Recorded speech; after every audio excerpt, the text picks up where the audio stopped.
My name is Jonathan Whitaker, and my group's report is about the movie A Bronx Tale. Here is the original trailer. Savoy Pictures presents Robert De Niro in his directorial debut. A devoted father. This is my son, not yours. What are you gonna do, fight me? Must battle the local crime boss. Is it better to be loved or feared? I would rather be feared. It's fear that keeps them loyal to me. For the life of his son. I ain't afraid of you. Well, you should be. Stay away from my son! Robert De Niro, A Bronx Tale, rated R. Now, I have to admit that when the list was passed out to the class and my eyes skimmed down the column, I didn't look any further once I saw that A Bronx Tale had been listed. That's mainly because my father introduced me to the genre with The Godfather at the age of 7 years old, and we would connect with the messages with some of the movies of the films. Not because of the violence, but more so of the structure and the discipline of their illegal underworld businesses. Once you get beyond the guns, the drugs, and the language, the movies mostly have a sub-story that deals with some form of a family matter. I'm not speaking of the La Cosa Nostra family, but the family. The relationship between two brothers, or the relationship between a husband and a wife. A Bronx Tale is a 1993 American crime drama film set in the Bronx during the turbulent era of the 1960s, and has more to do with the relationship between a father and his only son. It was the directorial debut of Robert De Niro and was produced by his Tribeca Films production company. It follows a young Italian-American teenager as his path in life is guided by two father figures, one played by De Niro and the other by Chaz Palminteri. Palminteri actually wrote the film, and it was based partially upon his childhood. Born Calogero Lorenzo Palminteri, he adapted the screenplay from his one-man show of the same name, and several characters in the movie, including himself, the main lead character known as C, are based off of real people. The show had successful runs in Los Angeles and off-Broadway. Palminteri would not sell the rights to his story unless he could write the screenplay, and was guaranteed the role of Sonny. At one point, he was offered $1 million, but refused because his conditions were not met. Later, De Niro saw the show and approached Palminteri. He said he knew about Palminteri's refusing to sell the rights. For the rights, he told Palminteri he would act in the film and meet Palminteri's conditions if De Niro could direct. De Niro said he was good to his word with only a handshake from Palminteri. I saw A Bronx Tale when it first came out in 1993, and the first thing that I noticed was the relationship between the father and his son. In some ways, it reminded me of how my own father used to drill certain messages within my head. One of the messages that Robert De Niro's character told his son, that my dad always told me, was about not wasting talent. He always leaned on the fact that talent is something that can't be taught and that can't be learned, but is God-given from the Creator himself. Another message that my father expressed to me was how to tell if a woman was selfish or not. And this clip from A Bronx Tale is the message that my father taught me when I was a freshman in high school at the age of 13. Friend, I'm your friend, kid. Shh, you letting yourself get caught up in this shit. These kids could hurt you. You gotta think for yourself. I do. I'm really trying, but I mean, we hate these people. I mean, I don't hate them, but, you know. What people? What are you talking about? What's on your mind? I met this girl. Yes, so? I like her and everything, but, see, she ain't white. She's from Webster Avenue. She's a colored girl. Yeah. You like this girl? I do, but I don't want to hear all the guys. I don't want to hear their Fuck mouths. those kids. Half of them are gonna end up dead or in jail anyway. Nobody cares. The only thing that matters is what's good for you and how you feel about each other. Let me tell you something. When you're alone late at night in bed, just you and her, under the covers, that's all that matters, see? You gotta do what your heart tells you to do. Let me tell you something right now. You're only allowed 3 great women in your lifetime. They come along like the great fighters, once every 10 years.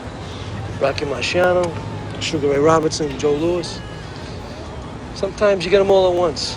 Me, I had my 3 when I was 16. That happens. What are you gonna do? That's the way it goes, you know? I'll tell you right now. See this girl? Maybe this girl, she put wind in your sails. Maybe she's your first great one. Thanks a lot, son. I think I'm gonna go for it. She's a good kid, this girl? I don't know. I just met her yesterday, but I hope so. Here's what you do. Tomorrow you're borrowing my car. You don't lend anybody a car. It's all right. I'm gonna lend you my car. I want you to make a good impression. You borrow my car, and then you give her the test. What, the Mario test? Mario's a fucking psycho. What do you listen to this kid for? You give her my test, you give her the door test. What's the door test? All right, listen to me. You pull her right where she is, right? Before you get out of the car, you lock both doors. Right. You get out of the car, you walk over to her. You bring her over to the car. You take out the key, put in the lock, open the door for her. Then you let her get in. Then you close the door for her. Then you walk around the back of the car and you look through the rear window.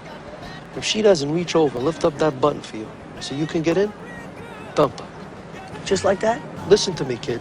If she doesn't reach over and lift up that button for you so you can get in, that means she's a selfish broad, and all you're seeing is the tip of the iceberg. You dump her fast. Yeah, what about all the beautiful things you just told me, though? Do what my heart tells me to do. It's all that matters. Find someone to pull into my cells. I mean, hey, this could be one of the great ones. Bullshit, kid. The door test, that's what counts. You dump her fast. Dump her? Dump. Dump her?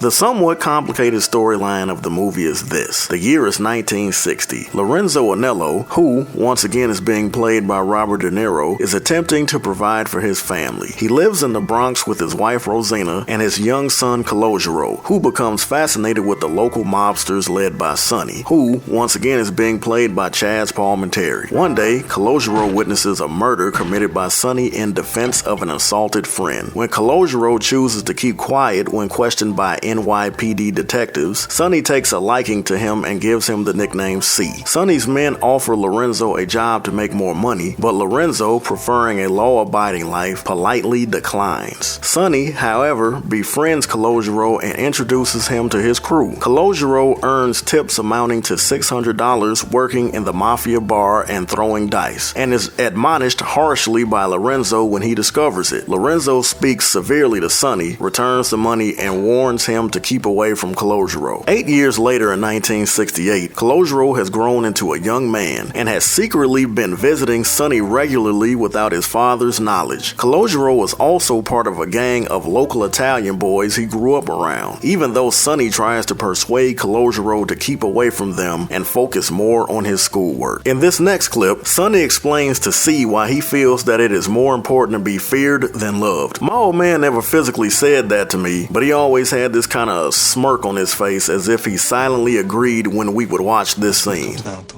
availability. The people in this neighborhood that see me every day that are on my side, they feel safe because they know I'm close. And that gives them more reason to love me. But the people that want to do otherwise, they think twice because they know I'm close. And that gives them more reason to fear me. Is it better to be loved or feared? That's a good question. It's nice to be both, but it's very difficult. But if I had my choice, I would rather be feared. Fear lasts longer than love. Friendships that are bought with money mean nothing. You see how it is around here. I make a joke, everybody laughs. I know I'm funny, but I'm not that funny. It's fear that keeps them loyal to me. But the trick is not to be hated. That's why I treat my men good, but not too good. I give them too much, then they don't need me. I give them just enough where they need me, but they don't hate me. Don't forget what I'm telling you. Later on, Calogero meets a young African-American girl named Jane Williams, who is played by Terrell Hicks, and develops a strong liking for her. Despite the high level of tension and dislike between Italians and African-Americans, particularly amongst Calogero's friends, Calogero arranges a date with Jane. He asks for advice from both his father and Sonny, the latter lending Calogero his car. Around the same time, Calogero's friends beat up young black cyclists passing through their neighborhood. Calogero is powerless to stop them, but does his best to defend a young man named Willie, who turns out to be Jane's brother. Willie, however, mistakes Calogero for one of the assailants and accuses him of beating him when Calogero and Jane meet for their date. In the ensuing argument, Calogero loses his temper at Willie's lack of gratitude and responds by addressing him with a racial slur. Fuck you, you fucking nigga! But then instantly regrets it. Heartbroken, Jane and Willie walk back to their car and leave Calogero.